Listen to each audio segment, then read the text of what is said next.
All right, welcome back to the deep dive. Good to be here. So we've got a really interesting stack of sources you sent over, all focused on topical remedies.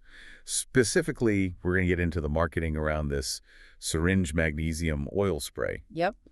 Our whole mission today is, to cut through the noise a bit, look at the facts, and really separate what the science says from what the bottle is promising.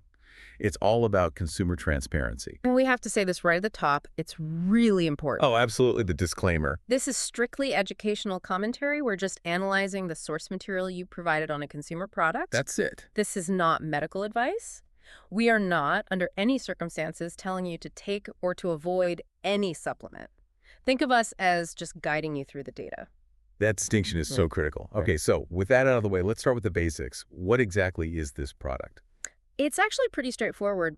Magnesium oil, and oil is a bit of a misnomer, is basically a highly concentrated form of magnesium chloride. It's just a mineral salt, right?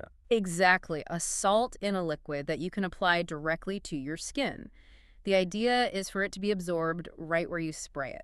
Okay, so let's get to the claims. Looking across the sources, what's the big promise here?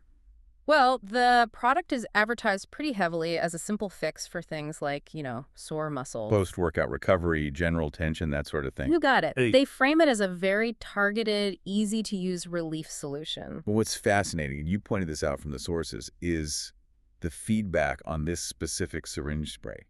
It goes beyond the claims. It does. A huge piece of feedback was about the application itself. People found it easy to use, but more importantly, it didn't sting. Oh, that's a big deal. I've heard some of those high-concentration sprays can be really, really itchy. A massive deal. That lack of an intense stinging or itching sensation was a huge plus for users.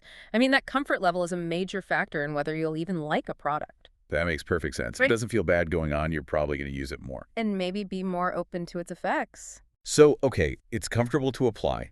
What about the actual results? What did users say it did for them?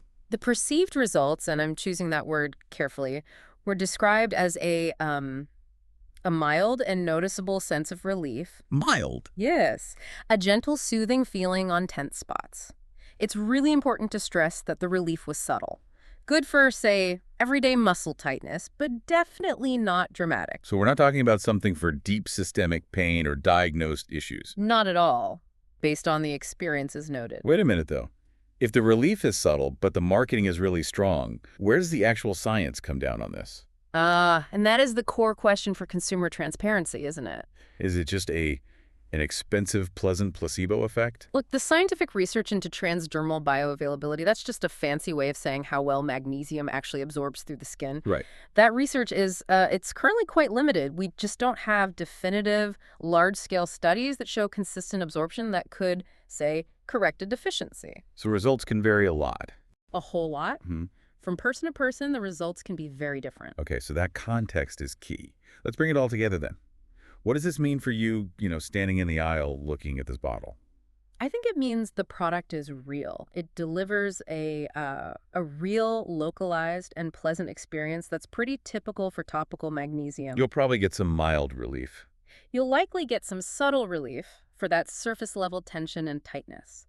But its utility really needs to be framed by that evidence. So it's not a guaranteed therapeutic fix for serious issues, which some of the aggressive ads might kind of imply. Exactly. It's about managing expectations. So connecting this to the bigger picture, it's a great lesson in that, in managing expectations. It really is. When you're evaluating any of these consumer health products, it's just so critical to remember that a perceived benefit. Like a pleasant, soothing feeling. Right. That feeling doesn't automatically equal scientific proof of deep systemic efficacy.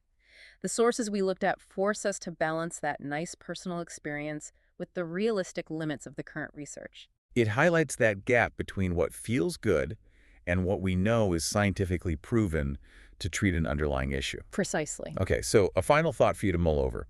Consider how often the success of a simple consumer product, like this syringe spray, might actually lie almost entirely in its user experience. In that comfortable, non-stinging application. Exactly, not just the underlying chemistry. So the question is, how much does the ease and the comfort of the delivery actually influence your own perceived results?